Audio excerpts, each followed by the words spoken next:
So I've gotten the coveted after lunch slot. So if you fall asleep, don't worry about it. I won't be offended. I won't be offended.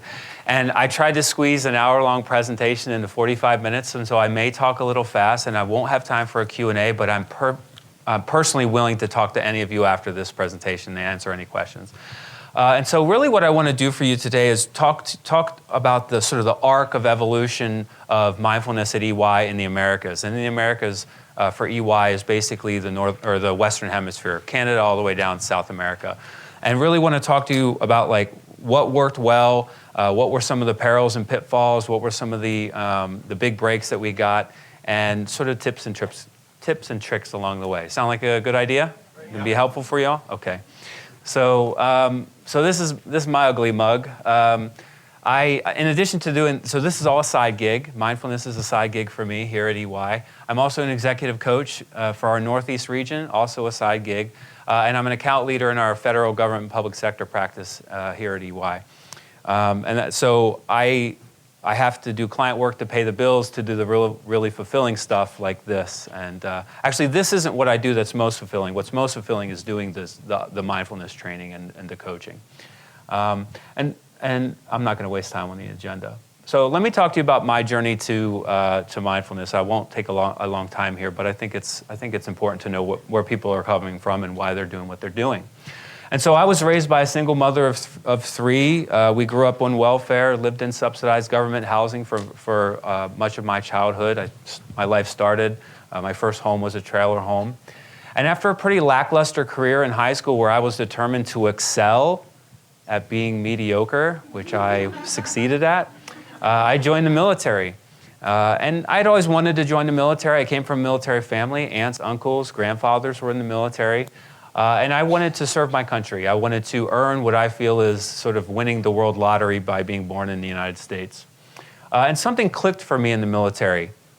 Pride in the uniform was part of it. Serving something higher cause was part of it. But then also, I began to understand the relationship between effort and outcome. And it wasn't one for one, it's never one for one, but certainly putting more effort in typically changes outcomes in some way. And so I became a Chinese linguist. The Army taught me how to speak Chinese, which is great. It's hard not to learn how to speak Chinese when they put you in a classroom for 8 hours a day and speak Chinese to you for over a year. And so I think I shouldn't say anybody, but a lot of people could learn Chinese. I started taking classes across my different assignments in the military across the US, and I rolled it all up into an online undergraduate degree in business information systems at Bellevue University. And I even worked at the NSA. Don't worry, we're not tapping your phones. And after about 10 years in the military, I got out of the military and I joined the Department of Defense as a civilian.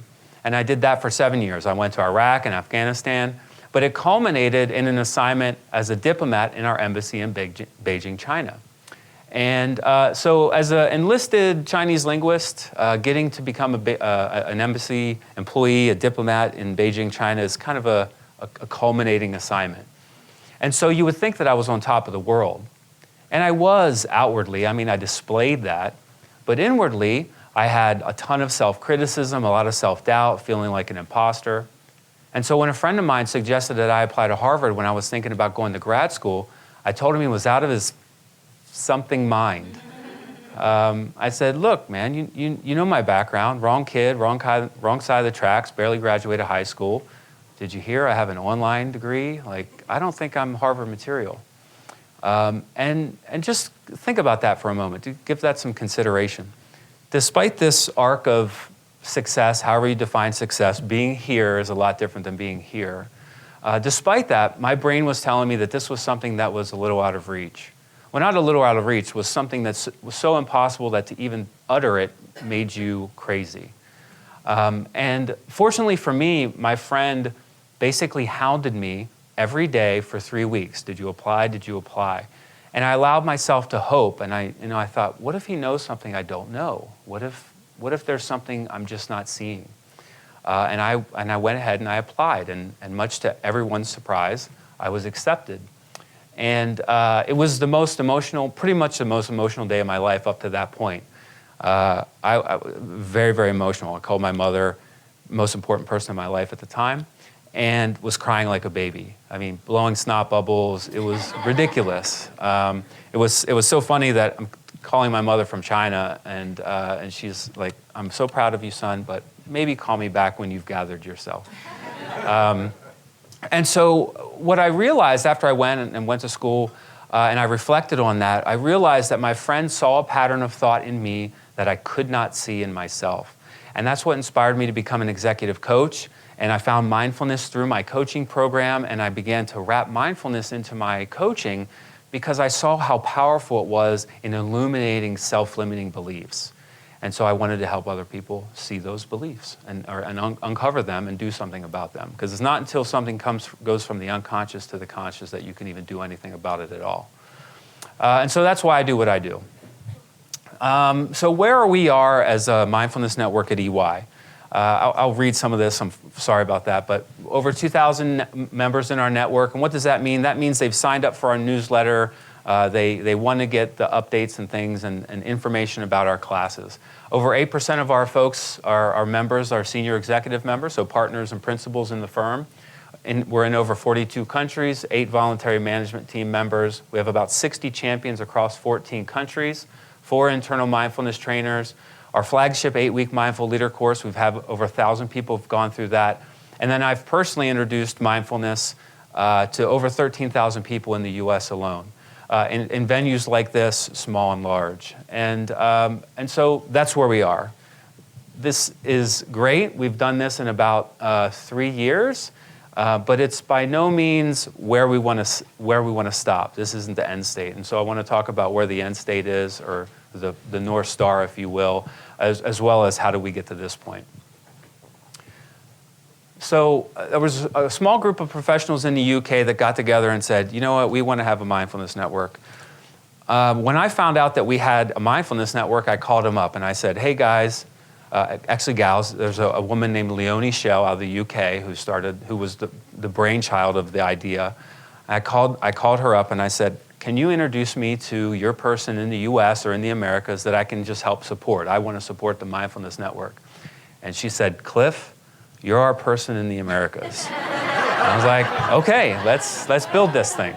And so I took that as go ahead. And so I joined in 2016, and I held my first class in June 2016 to about 6 people around a table about this size, maybe a little bit bigger. We're EY, we do have big tables.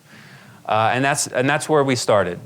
And I will caveat that I am a ask for forgiveness, not permission kind of person. And so I wasn't always that way, but that's what I did in this case.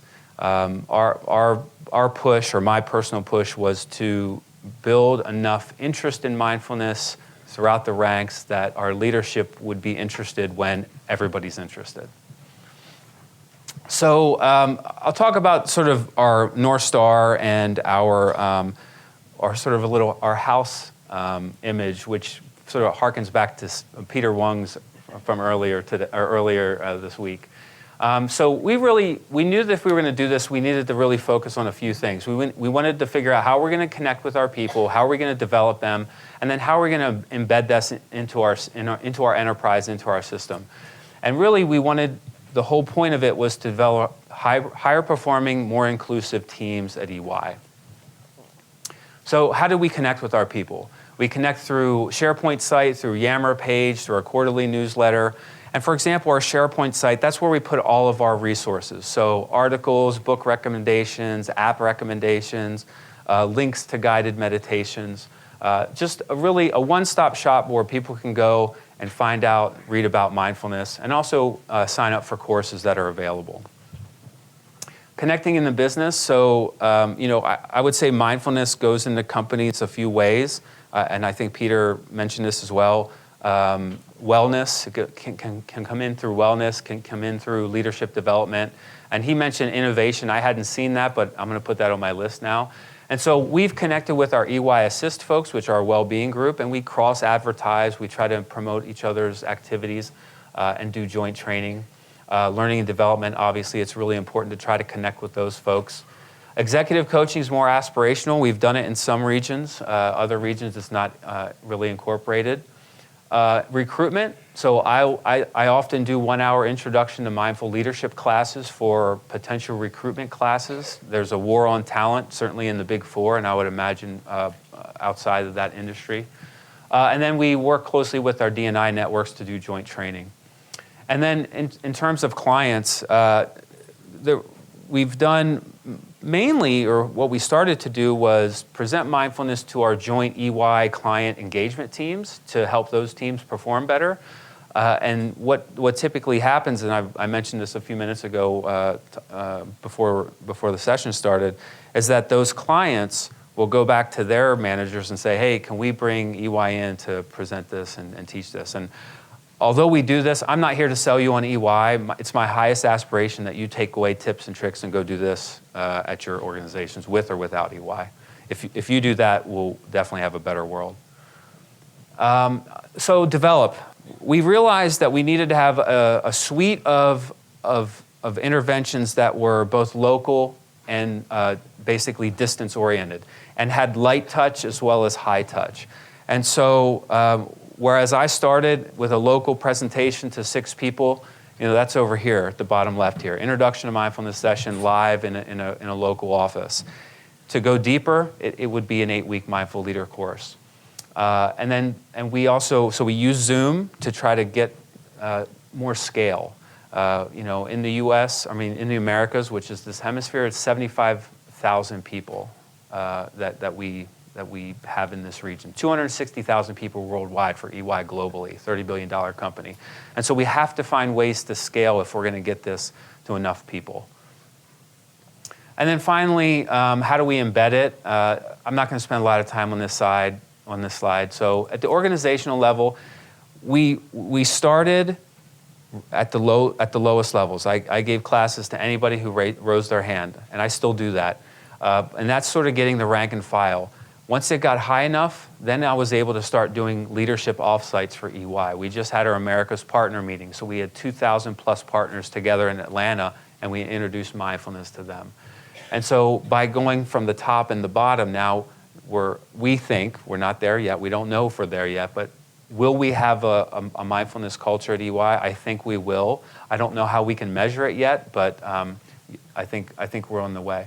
And then system level, I don't even remember what I put on there, but I mentioned that already. Blended client EY teams, really, that's more aspirational. We've done that a few times. We're seeing a lot of great feedback, and so we're going to continue that. And let's talk a little bit about some stats that mattered or just factors that were important in the beginning. First is just the fact that there's a ton of research out there on mindfulness. If you guys look up the American Mindfulness Research Association, you can just Google that. They have a great slide that you can cite. You can add it into your pitch deck. And it's a hockey stick with how much research. In 1999 or 1990, maybe there was one research study that year, and in 2017, I think they say there was 692. And so just the sheer amount of focus on mindfulness was helpful. Research specific to your industry or to businesses in general. I think somebody mentioned it earlier that businesses are in the business of staying in business. And so you have to speak to some people in power in the language that they understand, and that's return on investment, that's impact on employees in a positive way that also has a positive impact on the business. And so there are certainly there's a ton of data out there that you can find, and I'm happy to mention some of it and talk to you about it afterwards as well. But that's really key. And then mindfulness's impact on diversity and inclusiveness. This is one of the things that we started out of the UK was we aligned our goals in mindfulness to something that EY was already really putting at the top of their priority list. And I would imagine that this is at the top of many priority lists. And if it's not, I'm sure there's something that mindfulness can do that you can align your goals and with growing your network to a goal that the company already is putting resources and time towards. If you can do that alignment, you're going to have a lot easier time in terms of getting people to nod yes up and down as opposed to east and west. Comparable companies seeing return on investment. An EY partner once gave me a tip that said, if you ever want EY to do something that they're not currently doing, tell them that their competitor is doing it. I won't name our competitors' names, but he named one. It turns out to be a good statement, because if they're doing something and they're seeing some positive returns and it's becoming a differentiator for them, we will do it, and I'm sure your firms will do it as well. So there's data out there. The Aetna studies on 62 minutes per employee and increased productivity per week. Several $1,000s reduction in annual medical costs. SAP's program, which I'm sure you're going to hear about later today, is phenomenal in terms of what data they're gathering, which brings me to the next slide, or the next bullet, which is it's never too early to start gathering data. I had dinner with Rich Fernandez, who's the CEO of Silly, and we were talking about it when he was first starting at a previous firm, how he got buy-in. He basically took their annual sort of engagement survey, their people survey. He pulled out, say, 11 questions unscientifically and did pre and post class surveys, and then used that as data to support, hey, well, people came in, they took this class, their engagement scores went up by 1%. I think that's valuable, and so did the people that were able to provide him more resources. And so it's never too early to start gathering your own data. This is just an example slide that we used in one of our introduction, and let me add one more thing.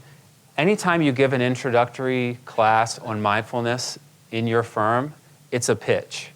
I mean, yes, you're trying to incorporate and teach them what mindfulness is, but there are going to be people in the audience that are influencers and people in the audience that have preconceived notions about mindfulness. So I would say consider each one an opportunity to pitch people. I know that sounds like it's an ulterior motive, but you really want to put your best foot forward, because there'll always be somebody in the audience that it's their first impression. And so this was a slide we put up. It was basically to talk about the cascading impact of mindfulness, right? So we know mindfulness improves your self-awareness, which is a key pillar in emotional intelligence. As I mentioned earlier, once you become more self-aware, a natural progression is that you can do something about it. And so self-regulation, whether you have training in it or not, is often something that happens on its own when you become more self-aware. And because of the research around mindfulness impacting unconscious bias around age and race, then you have an inclusiveness impact. And it all cascades into higher performing teams, which I'm pretty sure that anyone in the business world is going to want in their corporation. So generating support and expanding the network. I would say, without a doubt, the number one factor for why we've been able to go from 6 people to 13,000 in such a short period of time is that we had an introduction to mindfulness class that was wired very tightly. And it does a few things, which I'll talk about in the next slide, that I think need to happen, again, if you want to be successful, or what I thought we needed to be successful in our firm. I don't want to prescribe what you guys should do. But this is what we needed in our sessions to be successful. First and foremost, we need to demystify mindfulness and talk about the elephants in the room. Part of demystification is defining it. I don't know about you, but I've been in this conference. This is the first time I'm in this conference. I have my own idea of what mindfulness is. At EY, we decided to use John Kabat-Zinn's, paying attention to the present moment on purpose, open stance, non-judgmentally. I pare it down a little bit from that, but that's what we use. Now, if I was to come to this conference as a brand new person, never hearing about mindfulness, I would think that there are about 100 things that are mindfulness just by being at this conference. These are just things I heard in the last 2 days. Transcendental meditation, positive psychology. I'm not going to go on because I don't have more time, but there's at least 5 things that I've heard here that have been associated with mindfulness. And that's fine. But if you fail to define it, it's going to be everything to all people, which means it's nothing to anyone. And so that's a key part of demystifying it, is really defining it. However you want to define it's fine, but I would say if you're going to be effective in your endeavors, define it for your audience. And then demystify it. This is one thing I do probably in the first minute of my presentation. I let them know that they're not going to need any robes, they're not going to need any beads, any candles. And I say there's not that there's anything wrong with any of those things, but that they don't need them to do the practices that they're about to do. I think that's crucial because the elephant in the room, one of the elephants in the room is this a religion? Am I going to be joining a cult by doing this? And so it really must be addressed early. And the other elephant is, and this I feel like depends on your audience, is why do they need mindfulness, or why might mindfulness be beneficial to them? I was in Minnesota last week presenting to 25 of our most senior tax partners. These people are at the top of their game. They became tax partners at EY, one of the best of the big four, right? They've gotten to where they are without a daily mindfulness practice for the most part. I think that one person had. And so there's something that you have to put in your presentation that addresses what is it about today, or what is it about how they're showing up and how they're experiencing life that might make mindfulness something useful for them to add to their list of 900 things they have to do. And we all may, or many of us here may, realize that, well, when you if you incorporate mindfulness in your life, it actually gives you time. But they're not going to think that way. They're not going to be thinking that way. We're sort of in a bubble here when we're talking to ourselves about this stuff. So I think that's critical. One of the things I've learned over the last few years are, people won't pick up a new thing. Westerners won't unless you do one of two things. Somebody in a white lab coat has to tell them, we've done the science, it works, and now you can go jogging. Or J-Lo or LeBron James will tweet about it, and then people will do it, right? So science or celebrity. There are some celebrities here in the mindfulness world, maybe not in this room, but walking around the conference, but I'm not one, and so we stick to the science. And there's some key pieces here, referring to the sort of exponential increase of research that's out there. There's also an increase in variability of quality of study, right? And so you can easily fall into hyping, well, 1 minute a day and you're going to reach awakening or enlightenment, right? You have to be practical. You have to pull well-designed and well-executed studies to convince folks who are hopefully will ask good questions. And so I would say be judicious about the science you pull in, know it, be able to know that did it have active controls? Was it a wait list? Was it self-report? Was it cortisol? Testing, something that individuals can't subjectively control, things like that. And then benefits, you definitely need to talk about benefits as benefits, but really two key parts. And then simple practices. I would say it's key to have the first practice that they do be very simple. We use awareness of breath. It takes 3 to 5 minutes. And I would deliver guide this session in a way that affirms the fact that you just demystified it earlier and they don't need beads, bells, and robes and candles, right? And then when you're done, point out the fact that you didn't need any of that stuff to do the exercise, because they will have some kind of experience. We all have some experience, right? If we're conscious, we're having an experience. So that if it's the first time they've ever closed their eyes and taken 3 to 5 minutes for themselves, they will feel qualitatively different. And so I think it's key to highlight the fact that they didn't need any of those things. Again, not a judgment on those things. I've used those things. There's a part of me that is interested in mindfulness for a spiritual side, and there's a part of me that delivers it in a very corporate-friendly way. What are some must-nots? Okay, I hope I don't make anybody upset. I would refrain from talking about your invisible connection to the universe in this setting, okay?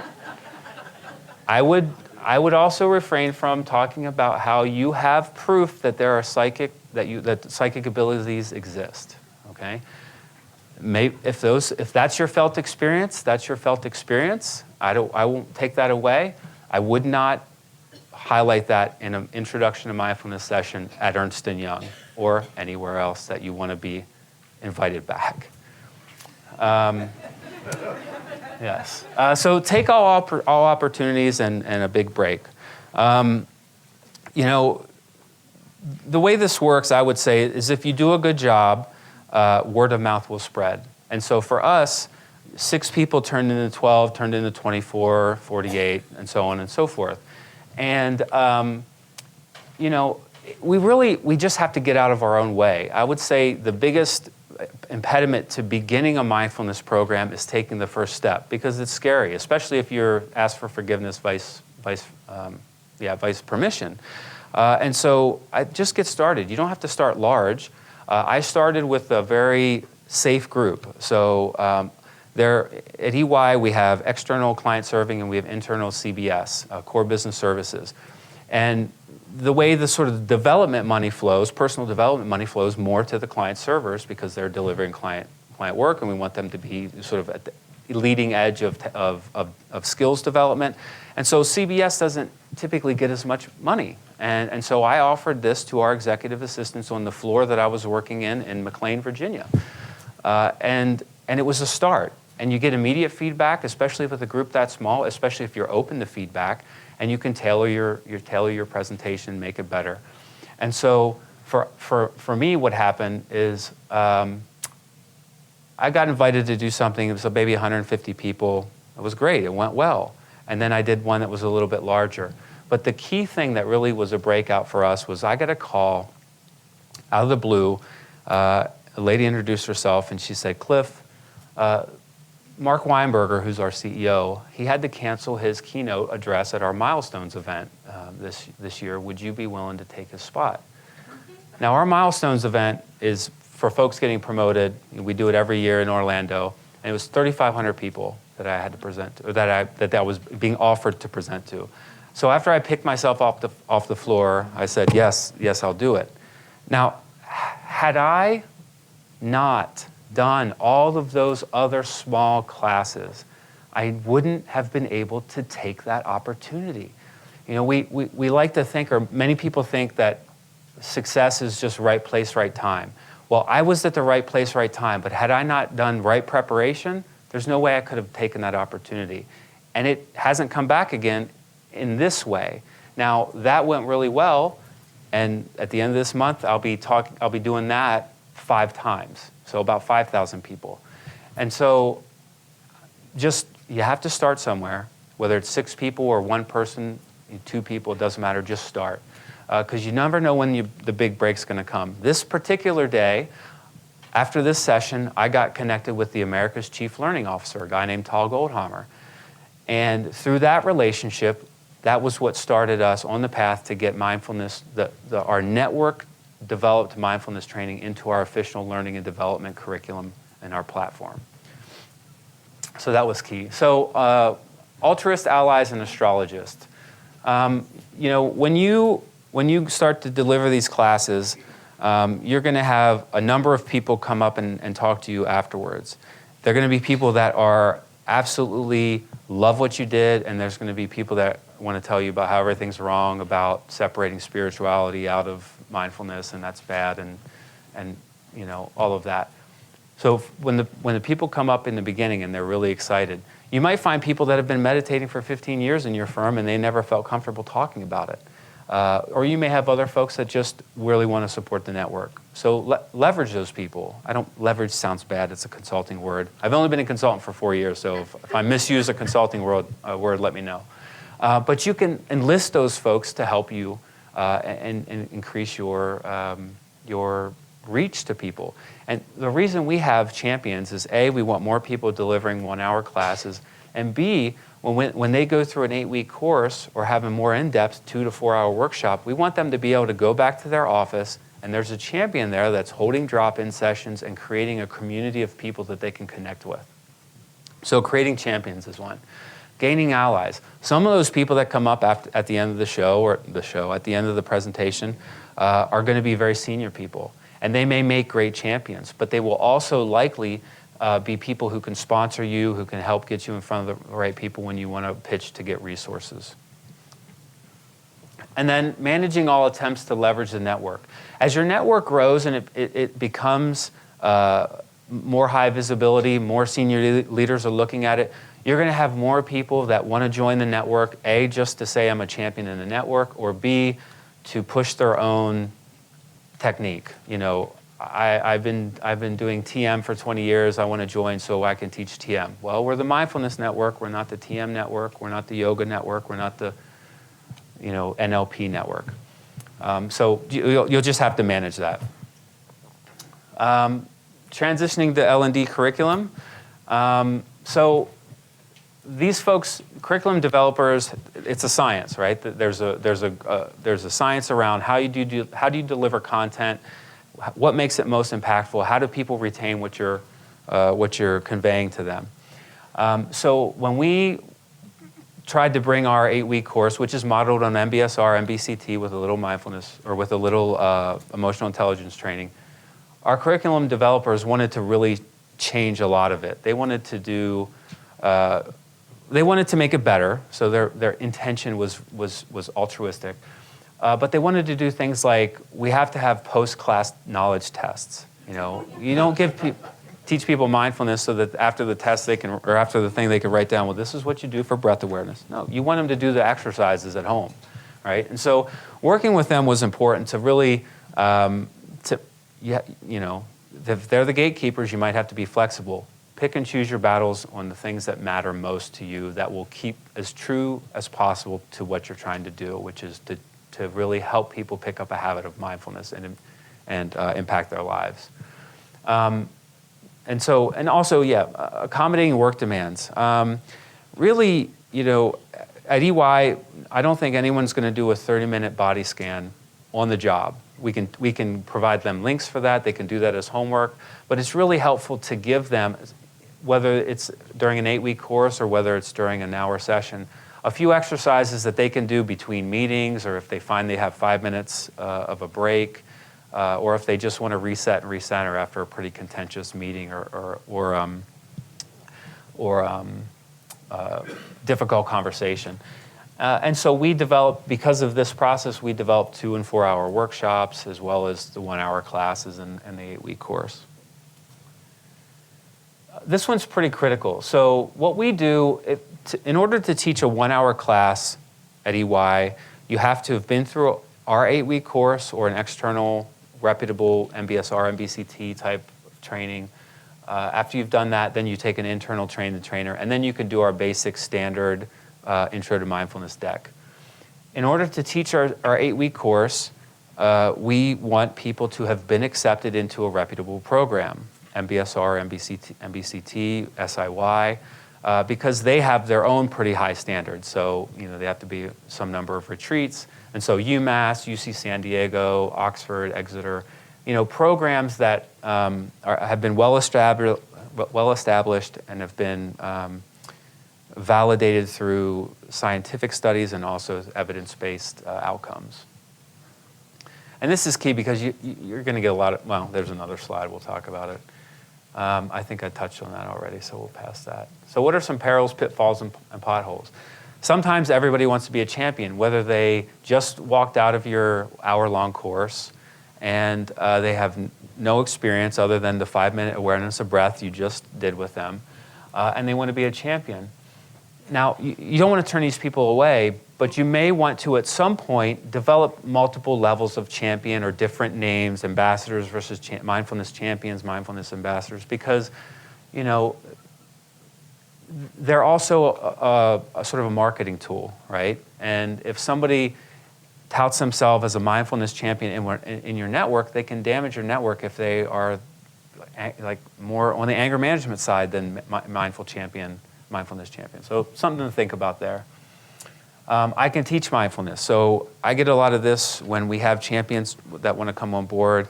Again, this isn't a judgment about the things that these people do. So certified hypnotherapist, certified yoga instructor, certified NLP practitioner, certified financial planner, certified whatever, is not necessarily a certified mindfulness teacher. And again, you just have to pick a standard. You have to be compassionate with folks that have been doing things that have a mindfulness component, but that may not be the primary thing.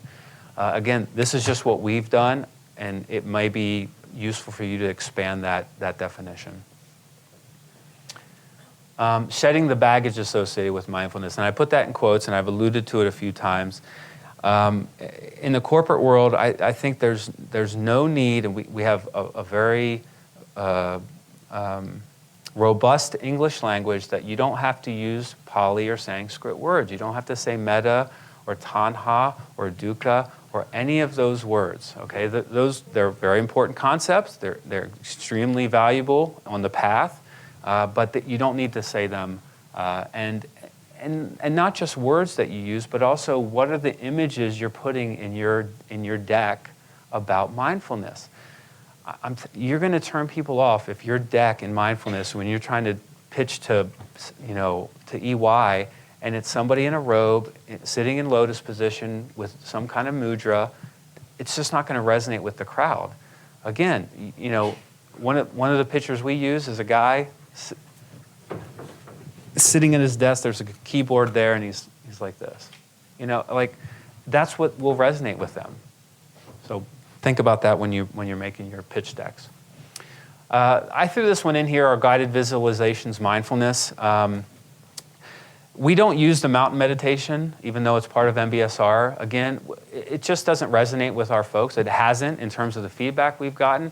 And I think you can convey the concepts that are conveyed in the mountain meditation without using a guided visualization as opposed to a mindfulness exercise and then different types of discussions and back and forth in a deeper course. So key takeaways. Demystify mindfulness, really, really important. Leverage research, relevant to your audience, and keep it simple. Find allies, top, middle, and bottom. The other thing too, across organizational lines, HR and operations, the other key thing that I think was helpful for us was at that large event, and even at the smaller events, I was able to connect more closely with our event planners. And they're always looking for good content. If you get great feedback, you can leverage that feedback into future invitations to other programs. So we have a high potential program called Global Next Gen that we present to now because we want to get leaders who are about to be executives in our firm. We want to get them a baseline level of mindfulness as well. I already mentioned that. Obviously, I've already mentioned all of these. These are key takeaways. Time mindfulness benefits to outcomes that your company's already focused on. Build a network of champions. Again, that's also about community. Folks can come back to this. And then finally, keep up your own personal practice. You're not just the messenger, you are the message. And as I think was mentioned earlier, building a mindfulness program at EY was very useful for my own personal practice. Because although it looks like everything went smoothly here, it didn't. There were ups and downs. There were people trying to co-opt the network. There's just a lot of crazy things that happen. And I have a day job. And so there's this healthy tension between, am I going to do something that fills me up, or am I going to do something that pays the bills today?